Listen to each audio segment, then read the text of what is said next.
You can hear our breakfast dishes. It's Sunday. Sundays always go so fast. So here we go. Let's get into it. We cannot discover new oceans until we have the courage to lose sight of the shore. Muriel Shen. Let go, and then what? Do we outsource problems to a higher power? Do we believe there is nothing but chaotic universe out there? Can we let go and not know? The comfort of the familiar is hard to relinquish. Even a maladaptive coping technique has the familiar feeling of home. We admit our modus operandi sucks, but we put off changing for the better. This isn't working for me. Tomorrow I will definitely give it up. But how is letting go different from reckless abandon? Refusing challenges and diving in without looking are not the only two options here. Why is learning to walk so difficult for toddlers?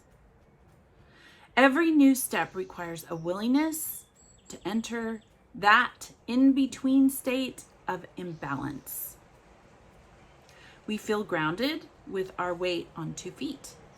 We step forward, and before we are grounded again, we lose our balance. We are essentially falling between each step. As adults, much like during our time as toddlers, we march forward with awe and courage one day and then fall on our asses the next.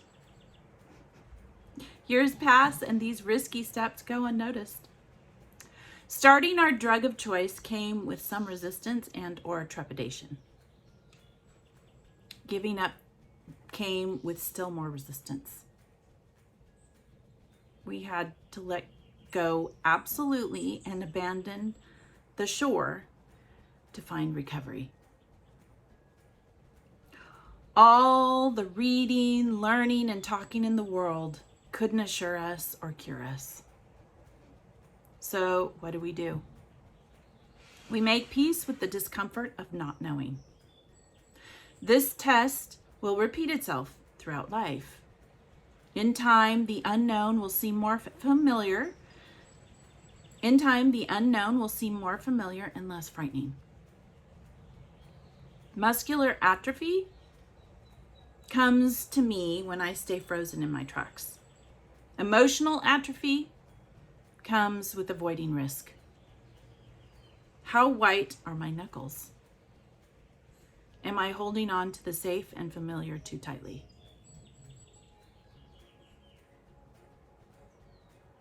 So we cannot discover new oceans until we have the courage to lose sight of the shore. Muriel Chen or Shen, right?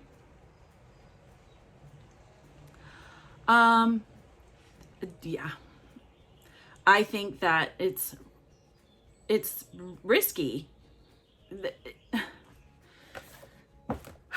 When I left Jehovah's Witnesses, I didn't know what was going to happen. I mean, I kind of did, because I saw my dad, and when he was disfellowshipped during that 15-year period, nobody talked to him. No one would come over to our home, and I had, my mom had a good friend, Aunt Vi, and I remember my dad, and she was at the house, and he was coming up the driveway, and she ran out of the house waving her hands saying, "Oh, I can't talk to you, I can't talk to you, I can't talk to you." Yeah, because he was disfellowshipped. So I kind of knew what I was getting into, right?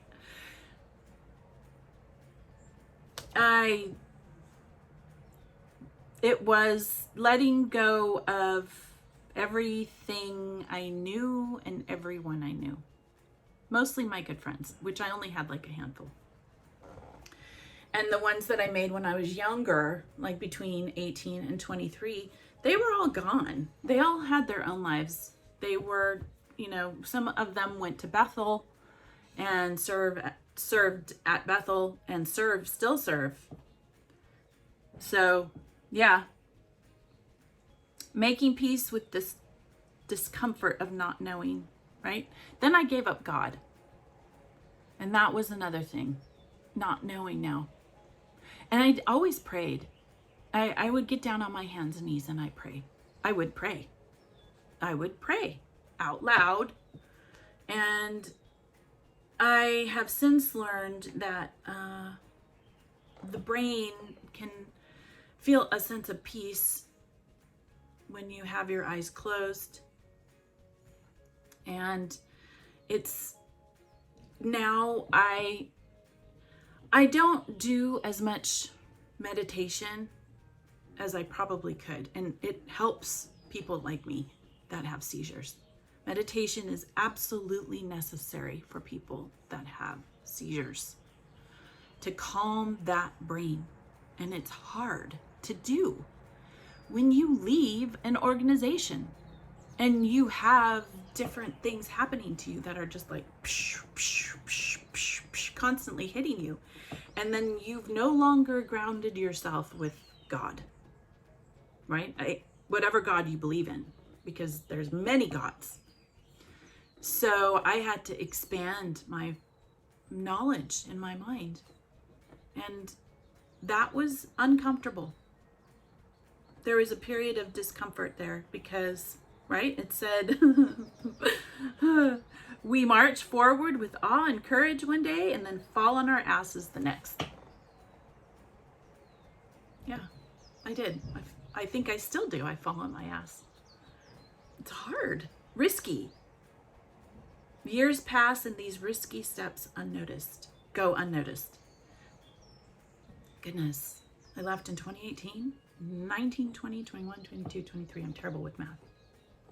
Wow, that's crazy. It seemed like when I left, COVID hit right away. And I think we had gotten it. Not having anyone to really help us. That was scary. Being sick, going to hospital, being alone in the hospital. That wasn't fun. It was, I'm extremely grateful for people like Christopher Hitchens who explain the importance of seeing how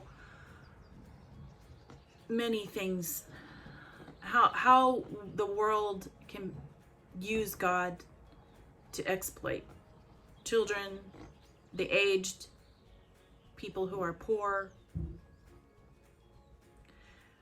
I really saw it when an individual needs people, and how God gets in the way when people need other people.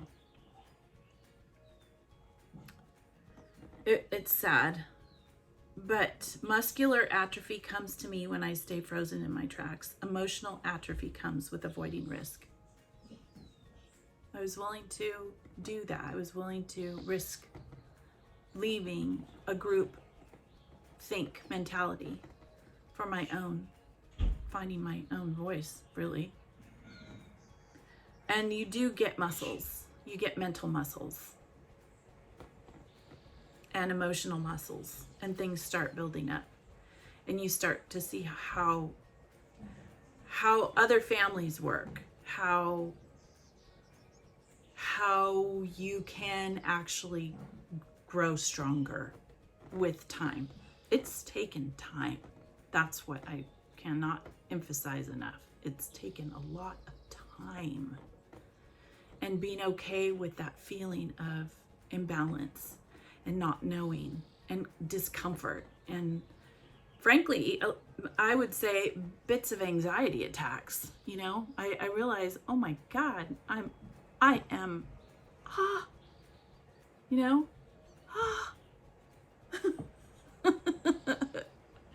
It doesn't seem like there's a place to land. But people help you. And I have a few people that have taken their time to help me. And that has been an amazing learning experience for me. To realize that I don't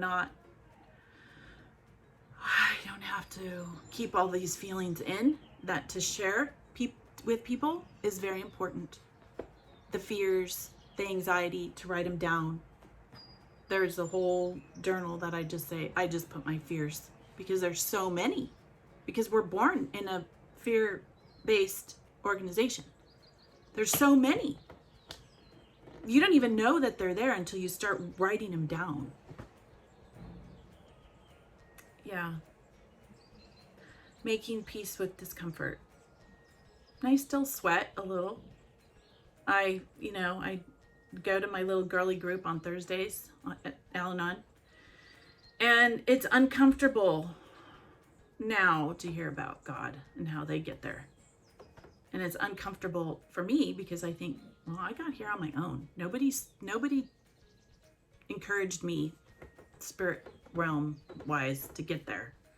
In fact, and I think I've said it before, I got thrown out at my first Al-Anon meeting. So, don't feel bad. I mean, I've been thrown out of so many things and I haven't even done anything. I just sit there quietly listening. And I walked in late and there must have been like at least 70 people in the room. And the woman, I don't know, some woman, I don't even know if she was the one that was sharing, but she was perfectly clear, making a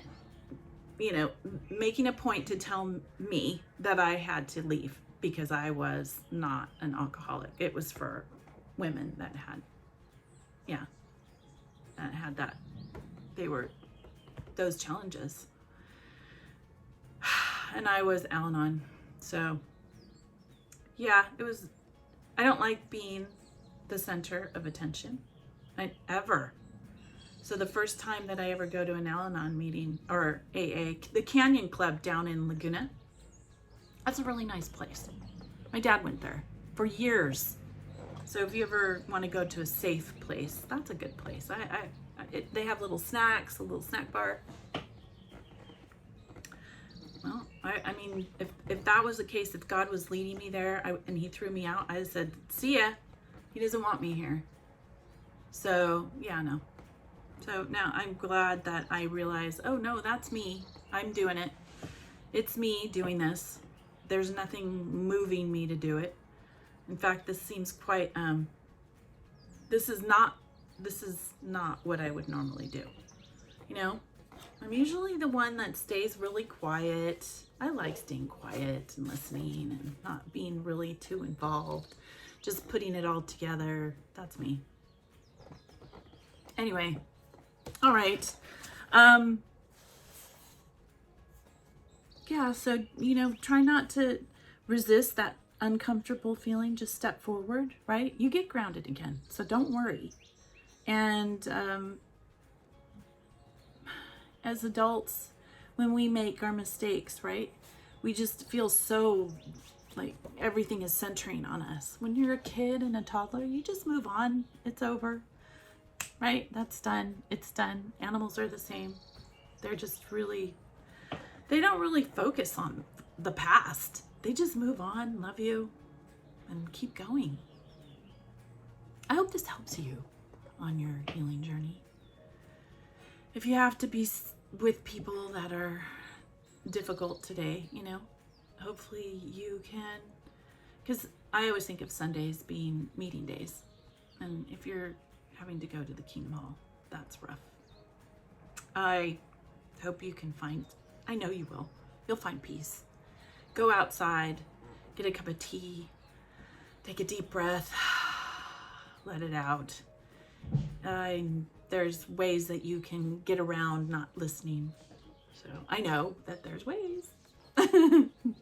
So enjoy your day and just know that there's people struggling just like you. That helps. That always helps me, knowing someone else is struggling. And that I can get it. I can do it. I can do it. If they can do it, I can do it. All right. Love ya. And I hope all is well with you. I send peace and abundance and light and everything wonderful. Everything wonderful to you. It's Pride Month. Be happy. Be free. Yep. Don't let anybody put you in a box. Follow your bliss. And be good humans.